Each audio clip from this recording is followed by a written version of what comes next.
Before we start with the next topic, I want to look at something that may be a little bit counterintuitive to a lot of people, but is kind of necessary that we at least accept as we move into the thing that we're doing next. The area of this square is a finite number. If I told you that the square was 1 unit by 1 unit, be that unit an inch or a foot or a centimeter or whatever, then the area of the square would be equal to 1. I want to divide this up into some smaller pieces here. If I cut this square right down the middle, then the area of this rectangle is going to be 1/2, and the area of this rectangle will also be 1/2, right? If I divide something that's got an area of 1 into 2 halves, each of those halves is a half. Sounds a little redundant there.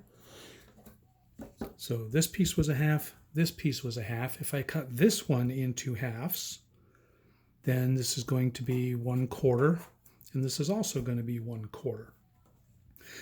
Well, if I then divide this piece into 2 pieces, then that's going to be 1/2 of a quarter, which is 1/8, and this will also be 1/8. And then I'm going to cut that one into 2 pieces. This one will be 1/16, and this one will also be 1/16, and you know what comes next. I'm going to cut that one into 2 pieces, and that's going to give me 1/32 and another 1/32, and then I can cut that 1/32 into halves, and I'll get 1/64 and another 1/64. But I'm not going to label that one, because what I want you to think about is the fact that I can continue dividing this last corner square here into 2 equal pieces, labeling one, and then dividing the remaining one into 2 pieces. I could continue that forever. Of course, not with a Sharpie on this piece of paper. I'm going to run out of places to label.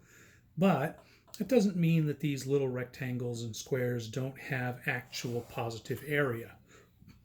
So I continue that forever, and what I'm going to get is a string of areas: 1/2, 1/4, 1/8, 1/16, 1/32, 1/64, plus yada, yada, yada, a list of numbers that will never end. It will be an infinitely long list of increasingly smaller and smaller fractions. And we know where we started with that adds up to 1. That adds up to a finite number. And that's not necessarily intuitive, that you can take an infinite number of things, a never-ending list of things, and add them up and get not only a finite number, but a fairly small finite number. Right? Keep that in mind as we start looking at the topic in the next section.